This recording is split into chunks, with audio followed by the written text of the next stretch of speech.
बनाना car. बहुत पहले खानापुर नाम का एक सुंदर सा गांव होता था। उस गांव में जहां देखो हरियाली थी। उस गांव में विहारी नाम का एक युवक रहता था। वो उस गांव में कोई कारोबार करने के ताक में था। एक दिन विहारी अपने दोस्त अशोक से, अरे यार, अपना गांव इतना सुंदर है ना, पर एक भी टूरिस्ट यहाँ क्यों नहीं आता है? आगरा और जयपुर से अपना गांव क्या कम है?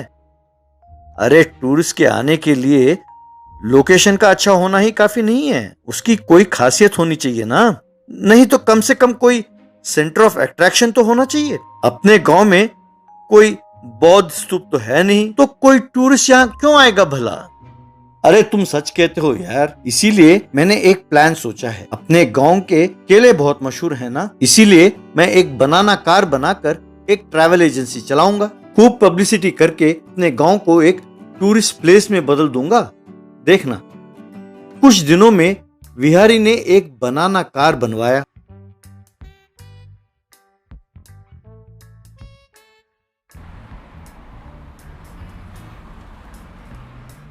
अखबारों में, टीवी में खानापुर के बारे में और बनाना कार के बारे में बहुत सारे विज्ञापन दिए।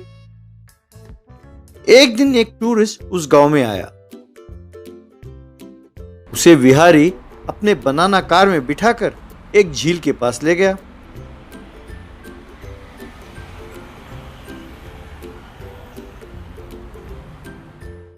वो टूरिस्ट, अरे कुछ अजूबा दिखाऊंगा कहकर इस झील के पास क्यों ले आए हो भाई? ये झील दुनिया का 8वां अजूबा है सर। लोगों ने इसे जाना नहीं है बस। क्या ये झील 8वां अजूबा है? इसमें है क्या? इसमें क्या है? अरे सर, इसे 800 साल पहले महाराजा गब्बर सिंह ने खुदवाया था। तब इस पूरे इलाके में अकाल पड़ा हुआ था। लोग बगैर खाने के तड़प रहे थे सर। तब गब्बर सिंह ने अपने गुंडों से मेरा मतलब अपने सिपाहियों से ये झील खुदवाया सर। इसमें 2 ट्रक अनाज डालकर नीचे से आग जलाकर चावल पकाया। इस चावल को आसपास के गांव वालों में बांटा। तब से ही इस गांव का नाम खानापुर पड़ गया। इस झील का इतना भारी इतिहास है सर। क्या गब्बर सिंह नाम का राजा था? अरे, शोले फिल्म के अलावा उसका नाम मैंने कभी सुना ही नहीं। यही तो रोना है सर। सब गणित और इंग्लिश पढ़ते हैं, पर हिस्ट्री पढ़ने से सब कतराते हैं सर। आप महाराज गब्बर सिंह के बारे में इंटरनेट में जाकर सर्च कीजिए सर। उनके यश के बारे में आप भी जान जाएंगे। अच्छा, चलो, अब इतना वक्त नहीं है। तुम्हारे गांव में और क्या खास जगह है, दिखाओ। वो देखिए सर, वो पहाड़ दिख रहा है। उनकी गुफाओं में अंग्रेजों द्वारा बनाए गए विदेशी लड़कियों की बुत हैं। विदेशी लड़कियों के बुत? पर मुझे तो कुछ दिखाई नहीं दे रहा। ये बाइनोकुलर्स लगाकर देखिए सर, आपको साफ दिखाई देंगे, कहकर बाइनोकुलर्स दिया। उसने जैसे ही बाइनोकुलर लगाया तो विहारी ने एक फॉरेन लड़की के पोस्टर को बाइनोकुलर के सामने रखा। अरे वाकई पता नहीं कौन, पर बुत तो बड़े प्यार से तराशा है। उन पर कपड़े भी तराशा है। विहारी ने तुरंत बाइनोकुलर छीनकर और पोस्टर को छिपाकर, बस सर, ज्यादा देर उन बुतों को ना देखें, कहीं वो शर्मा कर भाग ना जाएं। वो टूरिस्ट कुछ समझ नहीं पाया। बाद में विहारी ने उससे पैसे लेकर उसे भेज दिया। एक दिन बप्पी नाम का एक व्यक्ति एक महिला को साथ लेकर उसके पास आया। उसके हाथ में एक बैग था। क्यों भाई, क्या तुम ही विहारी हो? मैंने तुम्हारे बारे में और तुम्हारे गांव के बारे में बहुत सुना है। मैं बहुत मशहूर बॉलीवुड प्रोड्यूसर हूँ। इनका नाम शिल्पा है। यही मेरे अगली फिल्म की हीरोइन है। मैंने सुना है कि तुम्हारे गांव में बड़े अच्छे अच्छे लोकेशंस हैं। अच्छा लगा तो पूरा फिल्म यहीं बना देंगे। अरे जल्दी दिखाओ भाई, मैं सब कुछ समर्पित कर दूंगी। ये क्या सर, ये सब कुछ समर्पित करने की बात कर रही हैं? क्या समर्पित करेंगी? अरे वो कुछ भी समर्पित करे, पहले लोकेशन तो दिखाओ।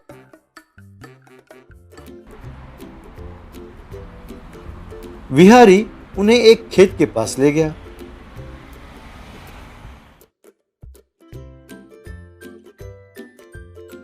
ये लोकेशन तो बहुत बढ़िया है। शिल्पा, यहीं तुम्हारा इंट्रोडक्शन सॉन्ग प्लान किया है।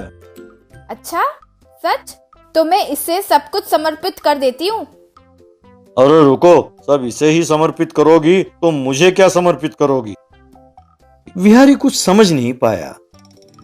बाद में विहारी उन्हें एक पहाड़ी इलाके में ले गया।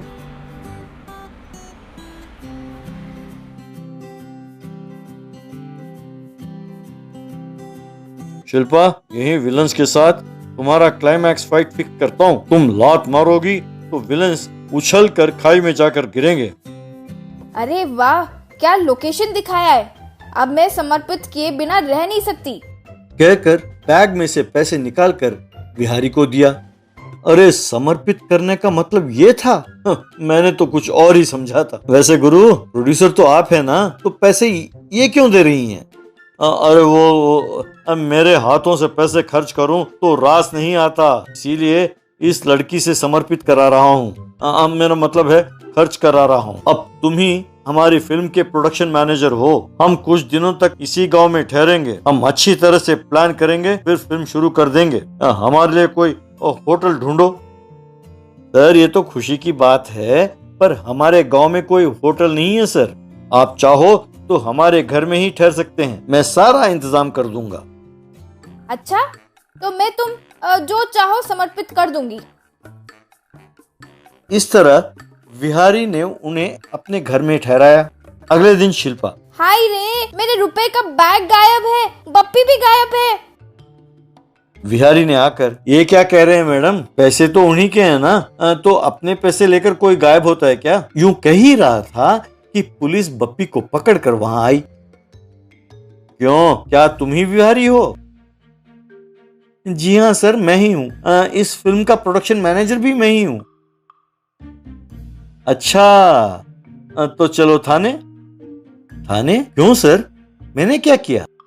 क्या किया? इस फिल्म की दीवानी को घर से रुपए और गहने लेकर भागने के लिए कहकर उसके पैसे लेकर भागना चाहते थे। इसके पिताजी ने कंप्लेंट किया तो तुम्हारा गैंग पकड़ में आई। चलो थाने। विहारी परेशान हो गया।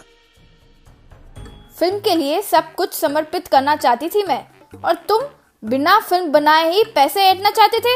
एसआई साहब, इन्हें जेल में डालकर खूब पीटिए। एसआई ने उन्हें जेल में डाला। उसी दिन विहारी के घर के बाहर खड़े बनाना कार को एक हाथी सचमुच का बनाना समझकर निगल गया।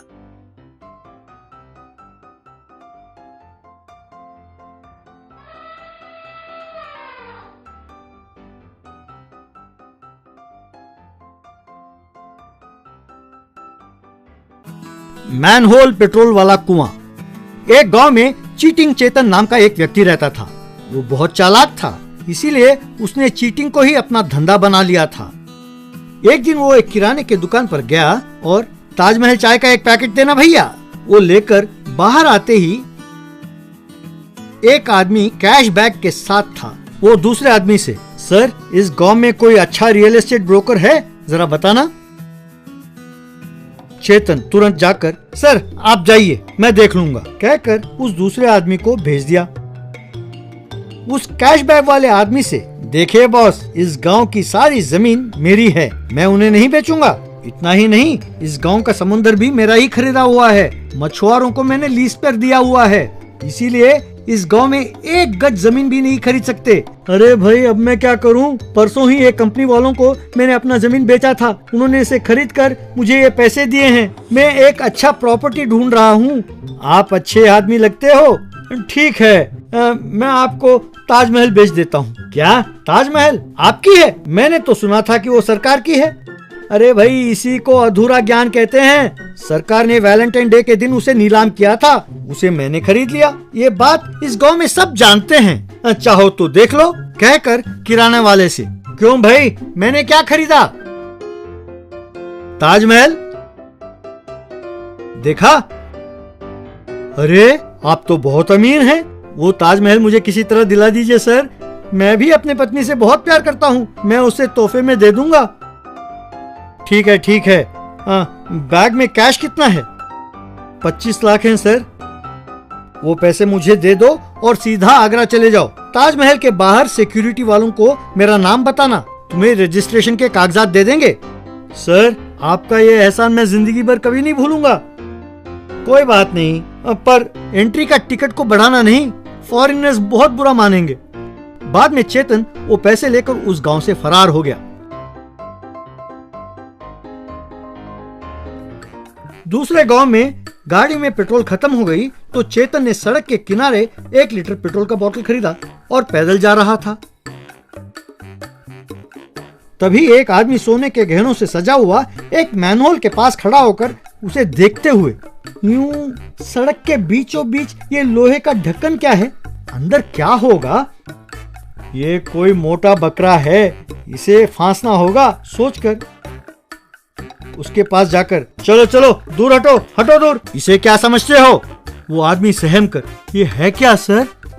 पेट्रोल के कुएं के बारे में सुना है कभी? जी हाँ, अखबार में पढ़ा था। यही वो पेट्रोल का कुआं है। पर मैंने तो पढ़ा था कि वो दुबई में है। दुबई के बाद यही पेट्रोल निकला है।